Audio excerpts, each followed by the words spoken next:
My name's Kostas Metaxas. We've been developing a tape recorder here called the TRX. The machine operates from this very simple keyboard, and if you look further up from the keyboard you'll see that there's a bit of a tape path situation happening here with the three heads, the dual cap stands, and as well as the rollers themselves. So what we've tried to do here in particular is very carefully position the tape against the heads so that we can make sure that the heads get the maximum exposure to the tape, because what we've found is if the tape isn't on the heads as perfect as possible, obviously you lose frequency response, and of course you get irregularities between the channels. So we've gone the opposite way to a lot of machines. If you look at a lot of commercial machines, they're actually quite simple, which is great in one respect, but the problem is they don't have the adjustment necessary to do absolute perfect tape paths. As you see, I press play and the whole thing is very nicely balanced throughout. So as you can see, the whole structure is done almost like a Swiss watch. We're using a lot of Swiss parts here. We're also using SKF rollers made in Japan, so they're the best that we could find.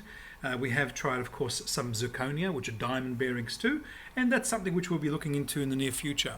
But because everything is exposed and everything is accessible, it means that you can actually update things, change things quite easily. So it's not a difficult machine to work with, not a difficult machine to troubleshoot, and not a difficult machine to have out there in the field, which is what its intended purpose is, as a location recorder.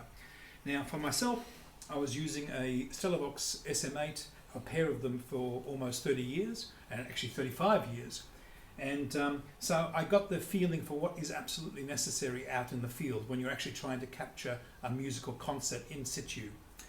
The other issues we found when we started developing this machine is that you need a certain ratio of rollers to position to get rid of things like flutter, things like wow. Of course, the wow tends to be caused more by the capstan not having enough power to pull the tape through, which is what we found.